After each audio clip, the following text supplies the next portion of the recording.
Chapter 27.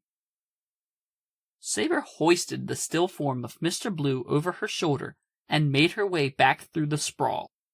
The angry mob was dissolving in plain sight now, nothing more than vague images of humans. The rain appeared to melt the possessed crowd until they were nothing but a wafting, tumbling amber and gold-colored gas, which was being pulled into the Torchwood 3 hub.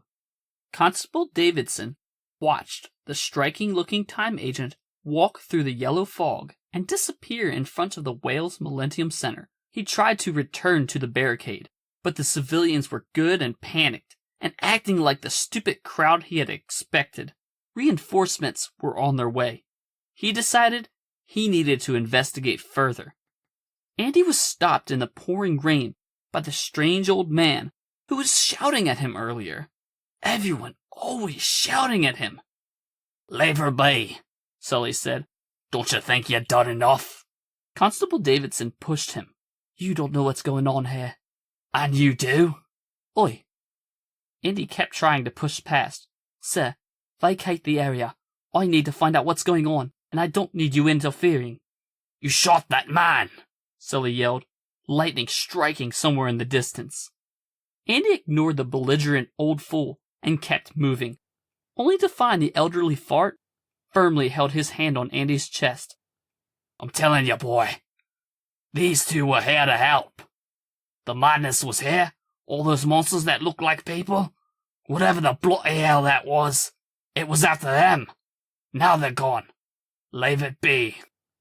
Leave it alone, son." "That is enough." Constable Davidson took out his billy club and swung it at the ridiculously old fart. Sully sidestepped him, landed a quick left jab to his nose. "Ah!" Andy was stunned. Sully then planted a single, powerful right punch to Constable Davidson's temple. "No, no." Andy slumped to the ground in the rain, quite slowly and comically. Sully looked down and smiled. "Damn!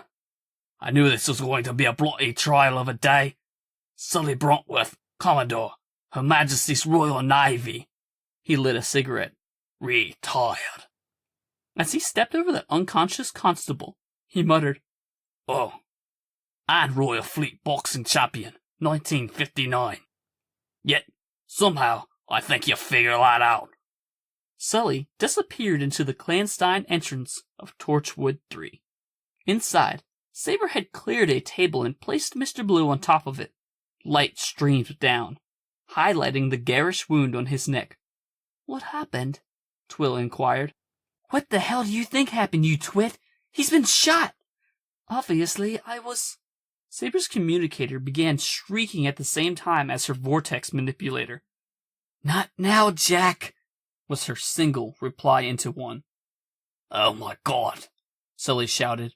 Overhead was a massive, swirling mist of pulsing gas, glowing yellow and gold. "What in God's name is that?" "What? Who the hell are you? What are you doing here?" the time agent snapped. Sully quickly jogged to her and Mr. Blue.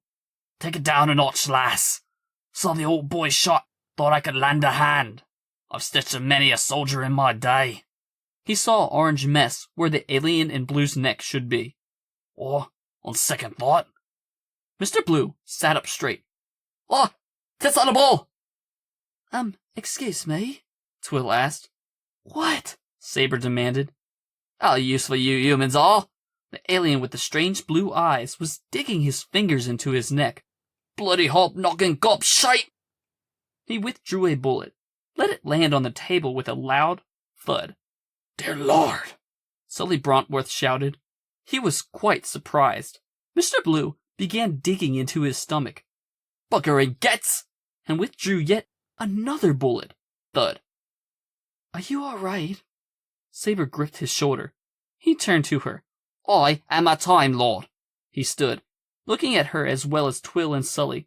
"I come from a race of beings whom could be considered immortal."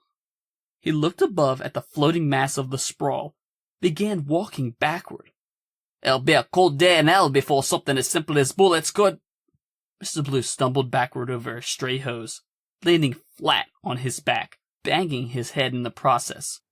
Yeah, you're all right. Saber turned back from the time traveler in the cobalt suit and answered the device, which was shrieking. Yes, Jack, kind of in the middle of something. Captain Jack Harkness only had 4 words for Saber. What did you do? Honey, I swear The time agent strolled away for a private conversation. Sully helped up the Time Lord with an angry look toward Saber. Where's your lady friend off to, then? Mr. Blue followed his stare. Looks as if Saber is about to get a mouthful from Captain Jack. That sounds like a fun afternoon, Twill commented. Mr. Blue looked at her. Oh, gross. He turned his attention to the cat. Now, how are we doing, little one? Completing your task for the pretty lady? He strolled up and witnessed the tiny feline with its mouth open, sucking in the amorphous amber vapor. He typed on his temporal wrist device, noting and calculating the rate at which the small avatar was absorbing and compacting the rest of itself. Satisfied, he grinned brightly as he turned to face Twill and Sully. He walked to the old man, wiping orange blood onto his lapis tie, then extending his hand. Capes illo necoric vis traveller. Pleased to meet you. Sully gingerly accepted. Sully Brontworth, sir. You're quite the strange fellow, Mr. Cappuccino Traveller. The Time Lord shook his head, sighed for a very long time. No, just Blue. Just call me Blue. 7 L's. That is so much easier. Constable Forceworks, Twill said. Oh, come on, Mr. Blue yelled suddenly, his eyes still on her. Twill tensed. Saber, we're almost done here. The Time Lord looked away, toward the attractive time agent. Wrap it up with Commander Jack Harkness or whatever his bloody name is, and let's get this kitten home. He bounded off toward his time machine. Sully witnessed the bizarre, invulnerable alien madman disappear into the old blue grandfather clock. He put on his glasses as he wondered why anyone would want a blue clock like that. Usually, grandfather clocks were deep colors, traditionally stained wood, what have you. He watched the hot lady in the black leather go inside as well, followed by a quite sneaky-looking Constable Forceworks. Above him, the vapor and gas was almost gone. For some reason, the cat was absorbing it all. Sully shook his head and lit another smoke. Saber and Mr. Blue appeared once again, quickly moving and gathering things. Sully watched and smoked, considering his next move. He shrugged and walked into Purge.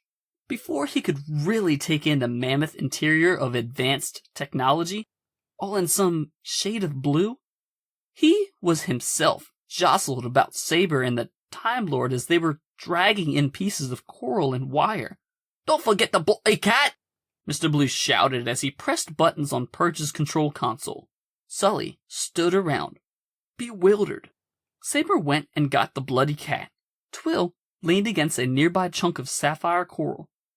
Power levels complete. A female voice echoed overhead. About damn time. Where have you been? Sully was going to ask, but the alien in the cobalt suit interrupted him. Sully Brontworth, meet Project, my temporal burial ship. I thought it was an independent appointment of time and relative dimension in space, Saber asked as she slid a lever on the console. Oh, do shut up. Mr. Blue grinned. Purge disappeared from the Torchwood 3 hub, leaving only an angelic echo in her wake.